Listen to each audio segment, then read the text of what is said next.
It's with this kind of excitement and respect that Snoop Dogg and 50 Cent refer to Dr. Dre's appraisals when he listens to their music. I'm not paying attention and I'm just watching him the whole time. Snoop, are you doing the same thing? I'm nervous, guy. You're nervous. Dre managed to work with many artists who are grateful to him for unveiling the talents they had in them. For example, Eminem considers that, above all, Dre saved his life. I feel like Dre saved my life. He said me saved his life. Wow, okay. I didn't know that. This person is a perfectionist who practically never leaves the studio. I've been in the game close to 27 years, and I've actually thought about this just recently. Out of the entire my 27-year career, there's only been 2 weeks that I've been out of the studio. I've never been out of the studio longer than 2 weeks in my entire career. That's how much love I have for this thing that I do. Bottle full of bub, mama, I got what you need if you need to feel a bug. Slim Shady, yes, I'm the real Shady. All you other Slim Shadys are just imitating, so won't the real The mistake, you should have never put my bars with Dre. Them thug niggas have arrived in the judgment day. However, with such a flashy career, many forget what Dre has gone through. He had beefs, conflicts, scandals, a $100 million divorce settlement, and he once nearly came close to dying. So, in this video, let's talk about what Dr. Dre has gone through to become a legend. It's very easy to make a hip-hop record. It's not easy to make a good hip-hop record. Taking my time to perfect the beat, and I still got love for the streets. It's the D.O.C. Dr. Dre was born in Compton on the 18th of February, 1965, just 2 weeks after his mom turned 16. Dre had issues with his dad. According to his own words, his dad was insane. He was an abuser who could even inflict physical violence. He got hooked on drugs and left the family when little Andre hadn't yet spoken his first words. Unfortunately, he didn't have a good relationship with his stepdad either. He basically behaved in the same way as his biological dad. But he did get along very well with his younger brother, D.R.E. At the beginning, Dre was into dancing. However, his mom told him there's no money in dancing, which is why he has to find another interest. His mom also recounted in an interview that Dre had always loved music from an early age. His uncle was the bouncer at a club in Compton, and he once let him in there. Curtis Blow was giving a concert there, while Curtis's younger brother was a DJ, and it was there that he heard scratching for the first time. He was stunned, and Dre understood that that is his calling. After that, he trained at home a lot, and his mom noticed that and decided to get him a gift and bought him a new Mark 1150 mixer. Andre lived a couple of blocks away from Eric Wright, whom we all know as Eazy-E. He hung out with him, and after one of the performances, the guys came to him for music, to buy his cassette tapes. That's how he began earning money, and he understood that he needs to keep it up. And in the end, he began having performances at the local club. Later on, he became a member of the Wreckin' Crew group, in which DJ Yella was also a member of. There were 4 DJs in that group. However, him and Yella took on the responsibility of the entire work, which is why they became good friends and were joined at the hip. The guys became famous and performed every weekend. They say I'm fine, so you better beware, because I'll blow your mind. However, sometime later, the group started losing its popularity. Additionally, there were arguments going around between the members of the band in regard to what kind of music to make. And this led Dre to the idea that it's time to leave, even though he was scared. Yeah, he did believe in his own talent. However, he didn't have much instruments needed to make music, and he turned to his friend Eazy, who also wanted to take part in the music business, and more precisely, he wanted to establish his own label company. Dre wanted to make music for the streets, which is why he asked Cube to write a song for him, and he wrote Boys in the Hood, which was initially intended for the HBO group, but they didn't like the song. So Dre asked Eazy-E to record the track. He saw in him the street spirit and understood that he perfectly fits into the concept of the track, which is why he had to talk him into it, so that he can record the track. Eazy-E said that Dre had gone nuts because he didn't see himself as a rapper. Dre spent 2 hours convincing Eazy-E to record. In an interview, Ice Cube spoke about how that went. Dre was like, yo, won't you do it, Cube? I was like, I'm in the group already. He look at Eazy, like, won't you do it, man? You got a voice. Your voice is gonna sound good on the record. And he was like, hell no, man, what? nah, man, that ain't how you say that line. Say it like this. So we was going back and forth. It took forever to get 2 or 3 lines out. So Dre was like, you know what? Everybody just leave. Everybody leave. I'm gonna work with this dude. Came back later on that night. They hadn't even finished the first verse. I was like, damn, I'm gone. I left again. Came back the next day. They was in the middle of the second verse. Came back the next night. That same night, they had finished the song. And it was dope. In the end, this was Eazy-E's debut song. And it made a superstar out of him. About to go and damn near went blind. Young niggas at the pad throwing up gang signs. Further, the guys had already created a group under the name N.W.A, and this song appeared on N.W.A and the Posse release. It's regarded as N.W.A.'s first but neglected album.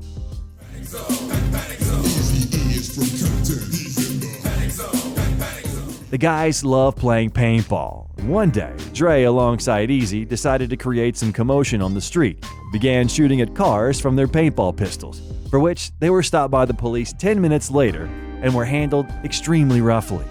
For some time, Dre had to show up to prison during the weekends, which led to the clubs being left without music, and that pissed off Ice Cube.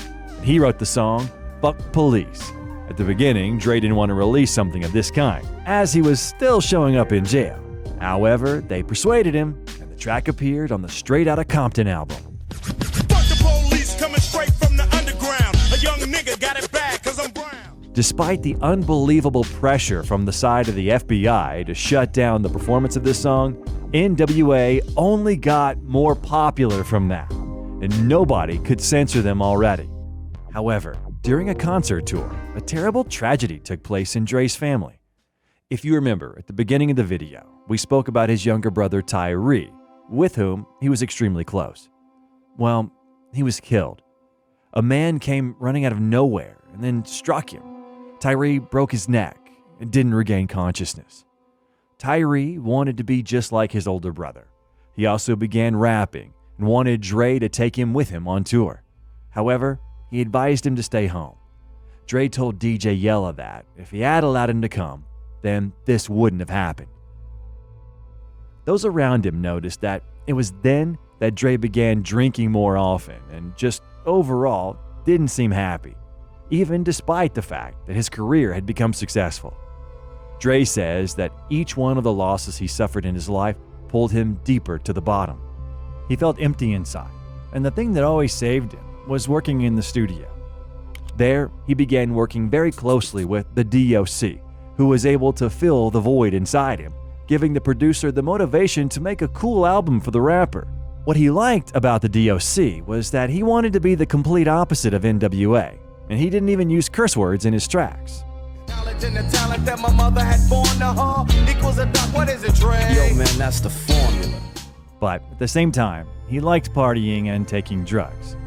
And one day, he made the unreasonable decision to get behind the wheel while being intoxicated. He fell asleep, and the car crashed into a tree. This led to the fact that he, unfortunately, lost his voice. I hit the center divider and flew out of the back window of the car and ended up in a tree. I had read that your teeth were actually in the tree. In the tree? They had to pull your teeth out of the actual tree. I don't know if they pulled them out or not, bro. The hardships in Dre's career didn't end there. Jerry Heller offered the guys contracts. They all signed except for Ice Cube. He felt he was cheated out of royalties. Because of that, Dre made a call to Cube and understood that his friend was scammed. I felt that the person that I'm talking about on the record separated us. In the end, Dre also decided to check his own contract. The D.O.C knew Suge Knight and asked him to check Dre's contract. And in turn, Suge gave the paper to Dick Griffey, who said that the producer is not receiving the money that he deserves. Dre continued working, but because the fans of the group thought that Cube was the spirit of N.W.A, they said that without him, the group won't succeed. This seriously hurt Dre, and truly, time passed and the issue with the money didn't subside. The atmosphere at N.W.A became worse and worse with each passing day. He was sick of it because Eazy didn't want to figure out the deal with the contracts, and Dre said "It's either me or Jerry." And Eazy responded saying that he could not fire Jerry. And with that, they parted ways. You know, when you say they don't respect your talent, what exactly, do you mean? I mean, I guess they took advantage of me not knowing the record business back in the day. But I know what's up with those numbers now. Can't be quick. At that moment, Dre had the same feelings that he had when he lost his brother. It was a terrible time for him, and he found solace in alcohol. Eventually, he was once drinking at a party and assaulted journalist D. Barnes, whom he was angry at because of two separate interviews that aired together in the same segment on Pump It Up with Ice Cube and N.W.A. That's the bottom line. Bottom line, that's it.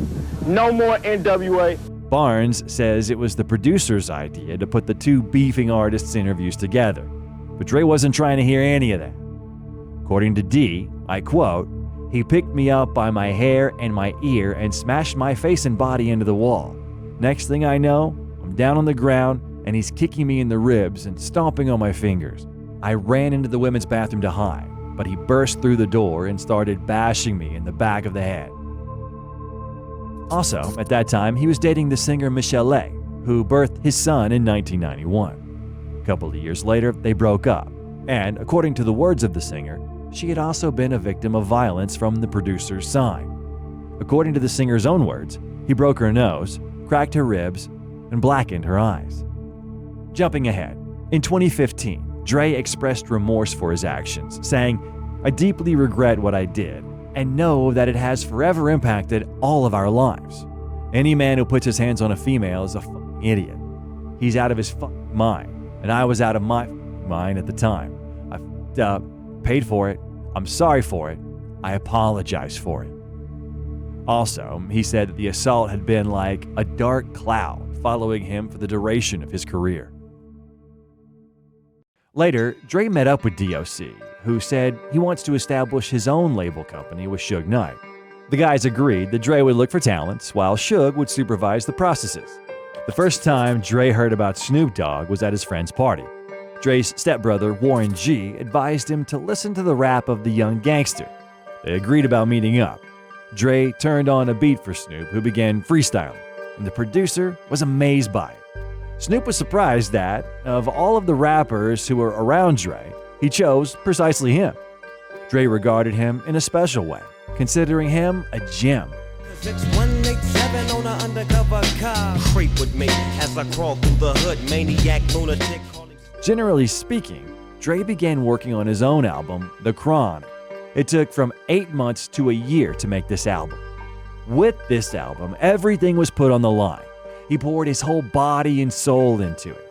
However, buying it was no easy task. He went around every sound recording label in Los Angeles and flew to New York. But everyone refused to deal with this album.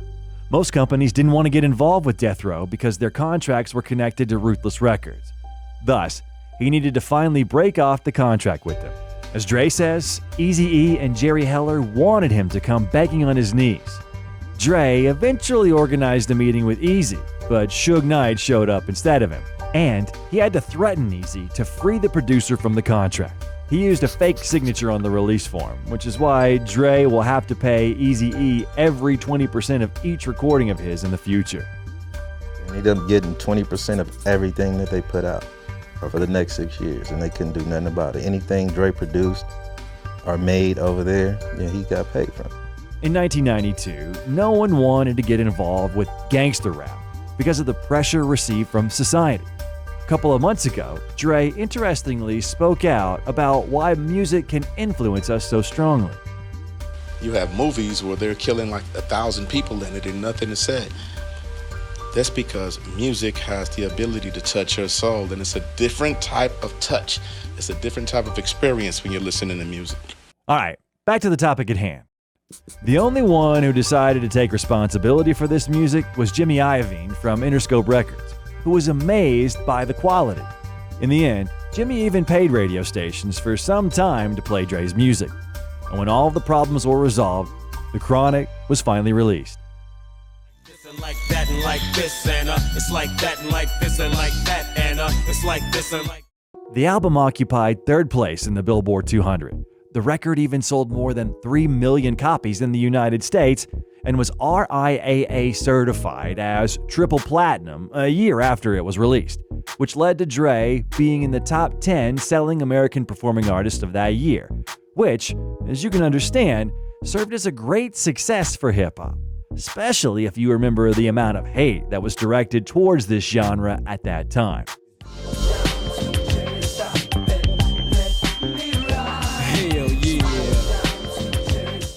Dr. Dre's production was credited for the popularization of G-Funk in gangsta rap. He also used this high-pitched synthesizer in N.W.A.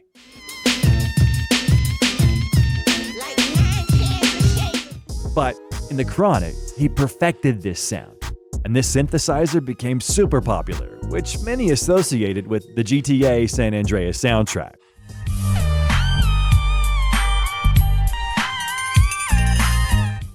Briefly speaking, this album became widely known as one of the most important and influential albums of the 1990s, and it is regarded by many fans and colleagues as one of the best produced hip-hop albums of all time.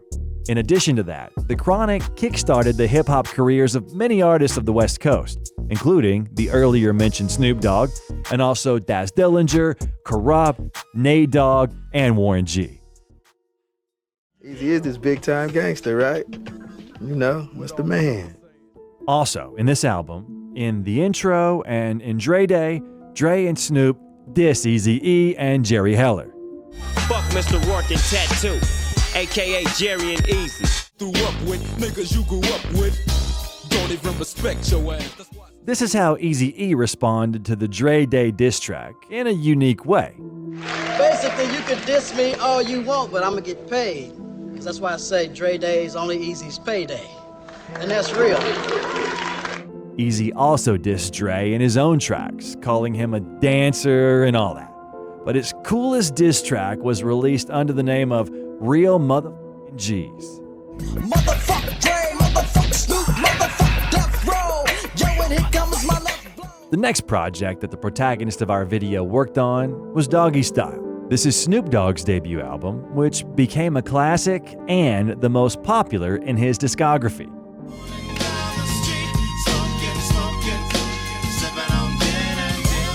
Like every day, and I'm right back up in you with Dr. Dre. Later on, yet another unfortunate incident took place for Dre. Even though he could have learned a lesson from the D.O.C. story to never get behind the wheel while under the influence, he once also decided to get behind the wheel while drunk. And, thankfully, nothing terrible happened. It was just that the police stopped him and arrested him. He eventually spent 5 months behind bars, and it was there that he finally decided to rethink his lifestyle and reflect on who surrounds him, what kind of influence these people have on him.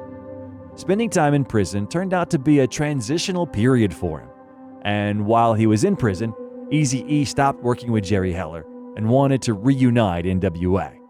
Dre agreed to that, but unfortunately, the plan was never meant to be fulfilled, as Eazy-E was diagnosed with AIDS-induced pneumonia. Dre went to the hospital to visit Eazy-E, who was already in critical condition, whispered a couple of words to him, and left. This was their final meeting. On the 26th of March, 1995, Eric Wright passed away. This was a very difficult time for Dre. And to add to all that very Source Awards event took place where East and West Coasts became enemies after Suge Knight dissed P. Diddy, which of course, nobody expected, particularly Dre. Any artists out there want to be an artist and want to stay a star, and don't want to have to worry about the executive producer trying to be all in the videos, all on the records, dancing, come to Death Row. And then later, Pac got out of jail and began working with Dre.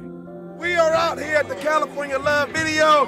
Dr. Dre, Tupac, we getting busy. Oh, Chris Tucker in the house. Video by Hype Williams. What's that? Say what you say, but give me that bomb beat from Dre. Let me serenade the streets of LA. This seemed like something special for everyone, as they're two cool artists who do a lot of interesting stuff. But things took an absolutely unexpected turn. Suge and Pac had a plan, which was to destroy Bad Boy Records, which is why the atmosphere at Death Row became totally different. it became more violent. The sound engineers could get beaten up, and some random people would show up at the studio. And, in turn, Dre was against all of that, but couldn't do anything about it. And it all led to Dre leaving Death Row without receiving a single cent for all of the work that he had done. As the D.O.C. said in an interview, "I don't think that Suge understood that it was Dr. Dre who was behind all of that power and all that was good. Although, I think he understood, just as well as Tupac did as well, so the guys started talking shit about him, even though it seemed like Dre left without even asking for anything in return. And even after he left, he never insulted the guys from Death Row."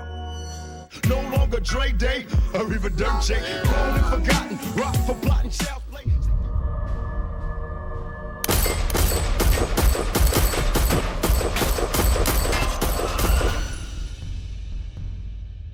A year later, Tupac was killed, and many of those in Death Row understood why Dre left the label company. In turn, Dre now had an arch nemesis, and that's Suge Knight. For example, there's a legend that was spoken about in the documentary film The Death Row Chronicles, stating that after Dre quit the label, he took with him many of the masters, which pissed off Suge Knight. Suge tried intimidating the producer, but nothing worked. We'll get back to Knight in a bit. For now, let's take a look at what happened with Dre after leaving Death Row. After leaving, he got married to Nicole and started his own label company called Aftermath. And it seemed like everything was going the way it was supposed to. But no. At first, there was a flopped album called Aftermath, in which he tried experimenting a bit. Every day, trips to Montego Bay with more chips than Rito Lake. And then there was yet another unsuccessful release with the Firm Group. What you gonna do? 'Cause sooner or later, we'll have your whole crew. Dre then took a break, didn't work with anyone. He was considering which direction he needs to take and move forward in. One day, him and Jimmy Iovine were sitting and listening to recordings of different artists. And this is when Dre stumbled across Eminem's record and said, "What the f is this? I really need to meet this guy." They got in contact with Marshall, and he later flew to LA. The guys went to the studio, and in the very first second, M said, "Hi, my name is Chicka Chicka Slim Shady." He played me the beat, and it was like instantly I just started saying it, like, you know, the beat started talking to me like, "Hi, my name," like I started like doing the hook, and he looked at me kind of funny like, "You can use that as a hook?" You know? And after he finished, he didn't like it and asked Dre to turn the beat back on. Dre was like, "Yo, are you crazy? Let's just punch." The track was recorded from the first try. I just went in and like freestyled some verses, and then I hadn't had them wrote yet and just went home that same night. Dre was shocked at just how many racists were around him. Those close to him told him not to associate with Eminem because he's an extremely provocative rapper. His future is totally vague. Oh, and he's even white with blue eyes. Dre didn't care for others' opinions, and he put everything on Marshall and tried to sign him as fast as possible, and the guys began making history. At the beginning, they issued a re-release of the Slim Shady record, which was already not an EP but an LP. The release gave Eminem an unbelievable boost, and Dre, in turn, was able to reboot his own career. Hi, my name is what? Excuse me. My name is Now all you gotta do is nibble on this little chicken's earlobe. Yo, this girl's only 15 years old. Beat for me, I'ma even the score equally. Take you on Jerry Springer and beat your ass legally. And then Dr. Dre released yet another legendary album called 2001. Yeah, I mean, there's a lot of haters out there that were saying, you know, I was washed up, I fell off and what have you. That was probably my biggest motivation for this record. You know, it's like, okay, this is my shut the f up album. Pow, take that. Now what? Now what do you have to say? It's the one and only D.O.C. The album debuted at number 2 on the US Billboard 200 chart, selling 516,000 copies in its first week. This work gifted us many legendary songs, which became hip-hop classics. All the hood rats still shake it for me. All my true fans still check it for me. When Eminem signed a contract with Dre, he was told that it's cool he's working with him, but he already fell off. So, Marshall had to respond to those so-called critics. Talk like they got something to say, but nothing comes out when they move their lips. Just a bunch of gibberish, and motherfuckers act like they forgot about Dre. The main track in his career is Still D.R.E. I wanted to stop a bit and expand on it because in this track, Dre basically talks about his ups and downs, and that, despite everything, he continues to make hit songs. And he continues to be the same person he always was. Taking my time to perfect the beat, and I still got love for the streets. It's the D.R.E. It wasn't Dr. Dre who wrote the hit song, and it wasn't even Snoop Dogg. It was Jay-Z. The main thing that Jay-Z needs when he writes for someone else is to walk in their shoes, to understand what exactly ignites the spark in the artist. He had a task, which was to write the text in such a way that the track sounds entirely natural coming from the artist's side. Snoop Dogg recounted how that was. We're in here writing this song, struggling with this beat. We can't come up with shit. It's like the fourth day. Nigga, Dr. Dre fly a nigga from New York into LA. We all in the studio. 30 minutes later, that nigga shit is done. He wrote Dre shit and my shit. And it was flawless. And me and D.O.C was like, well, looks like this nigga outstruck us on this one. So we're gonna take the back seat and I'm gonna accept it. And it was still Dre and it was Jay-Z and he wrote the whole song. And Scott Storch recounted how the legendary melody for the track was created. Dre programmed this kick and snare, and I was just noodling on the piano, and I started playing bling, bling, bling on top of this drum pattern that he had. And he poked his head in, and he was like, that's it.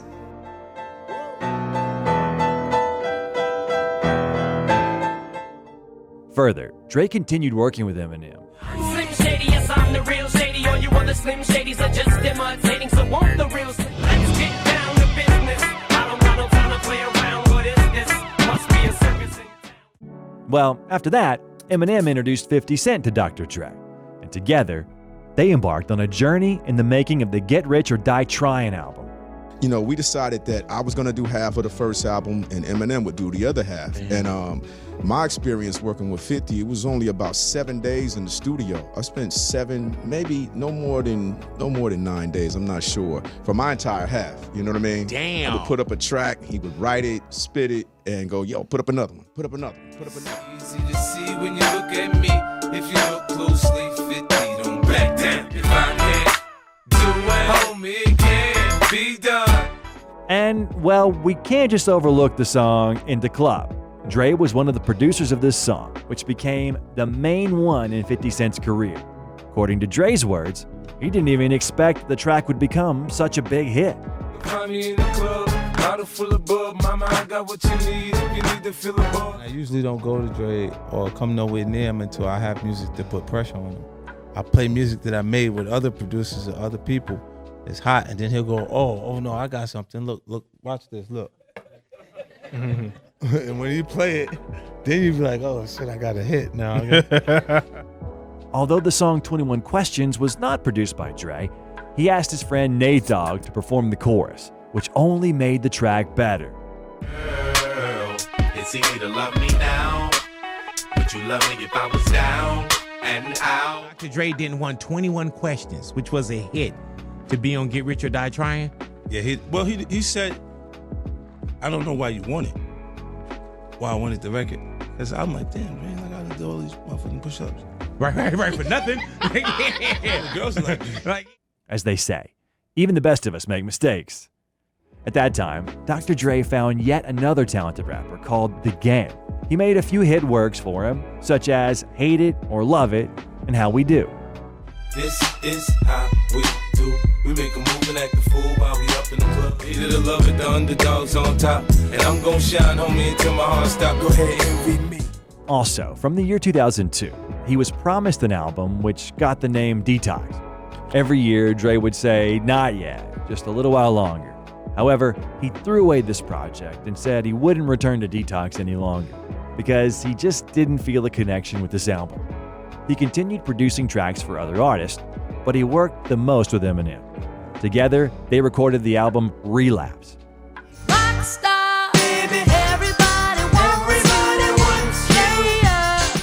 At the time, Dre worked diligently in the promotion of his own headphones, called Beats by Dre, together with Jimmy Iovine.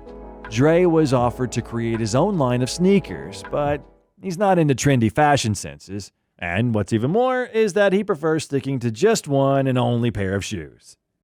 That's Monday. That's Monday. Okay, where your Tuesday joint? Tuesday. Okay, Tuesday. Wednesday. Thursday. Friday. Thus, he just stuck to headphones.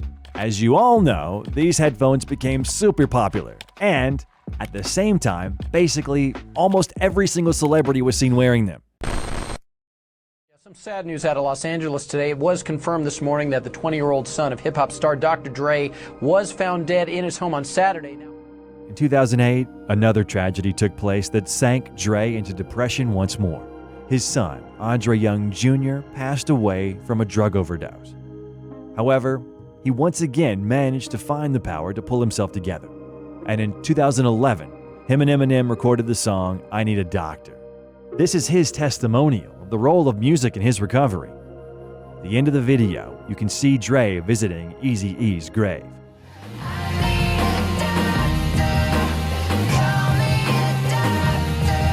The car crash, I think, is just metaphorically speaking, like, feels like Dre's been in a coma. Like, me and hip-hop are trying to wake him up.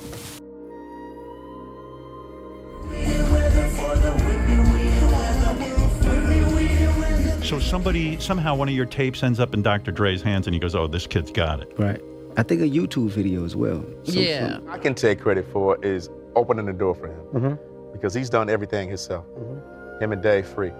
Kendrick said that he was a fan of his from a very young age, and he even once walked in on a shooting of the music video California Love, where he saw Tupac and Dre with his own eyes. By the way, would you be interested in a documentary on Kendrick? Let us know in the comments. Can y'all make some noise for Kendrick motherfucking Lamar?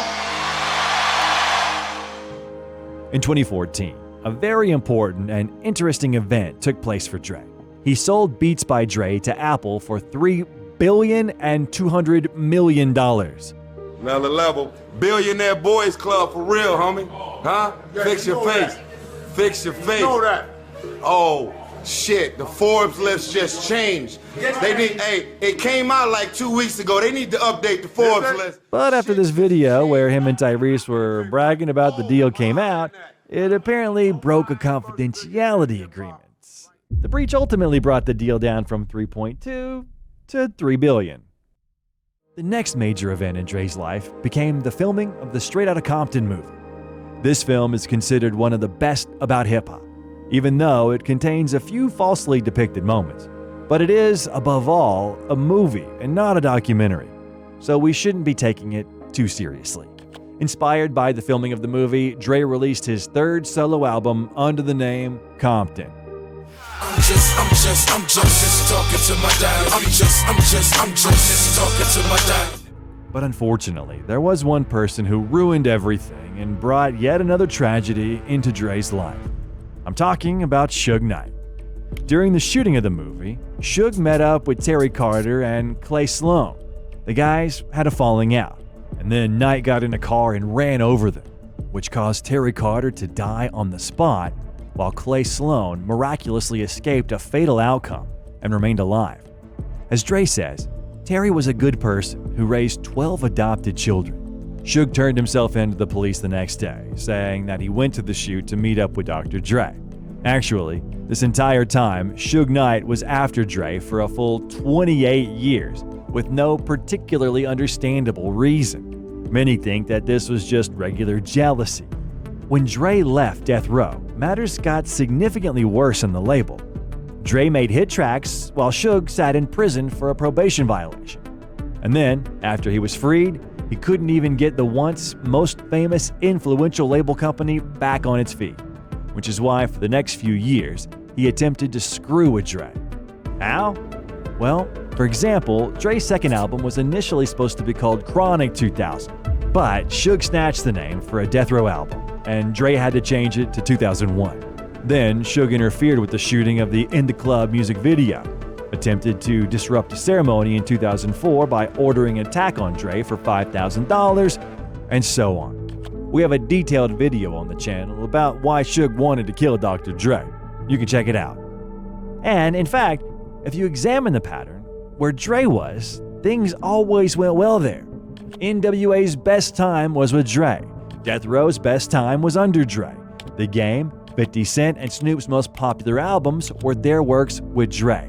Yeah, even prime Eminem was always with Dre. I'm gonna go ahead and be out and I'll meet you at the joint. You sure you alright? Alright, I'm gonna leave you there. Since you say you don't want the drama, I'm gonna go ahead and let you do your thing. My music isn't for everybody. You know, I just love recording. It's for my friends and family, and really just for me. In 2021, the hip-hop community was fearful and very worried over Dre when he ended up in the hospital because of a brain aneurysm. Doctors thought that he wouldn't make it.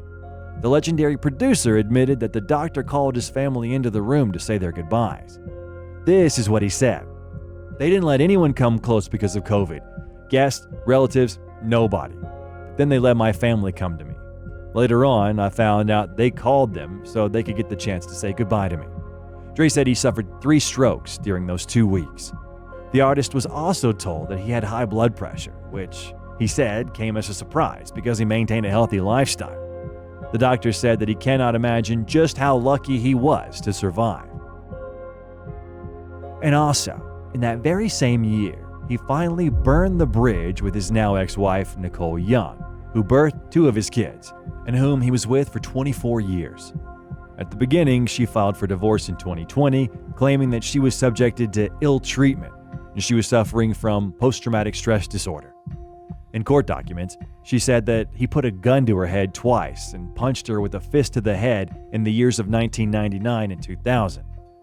Dre himself strongly denied the accusations, saying that had never happened. This divorce cost Dre a full $100 million. Nicole got all of her jewelry and 4 vehicles as well: a Rolls Royce, a Range Rover, an Escalade limousine, and a Spider motorbike. Dre himself was visibly glad that his ex-wife only got a 1/5 of his liquid assets, and that she would have received more had she divorced earlier. By the way, she agreed to a prenup when the couple got married in 1996, which she later denied, claiming that it was signed under coercion. There's an unreleased song by Dre online where he disses Nicole, calling her a greedy bitch. I see you trying to fuck me while I'm in surgery, and I see you deathbed on some money shit. Greedy bitch, take a pic, yeah, you know how money get. And now, let's end the video on a good note. In 2022, a legendary event took place, which we will always remember, and it was none other than the SuperBowl halftime show that Dr. Dre was responsible for. And with him on stage, there were all the people he knew: Snoop Dogg, Eminem, Mary J. Blige, Kendrick Lamar, and 50 Cent. How many times did you watch it? Let us know in the comments.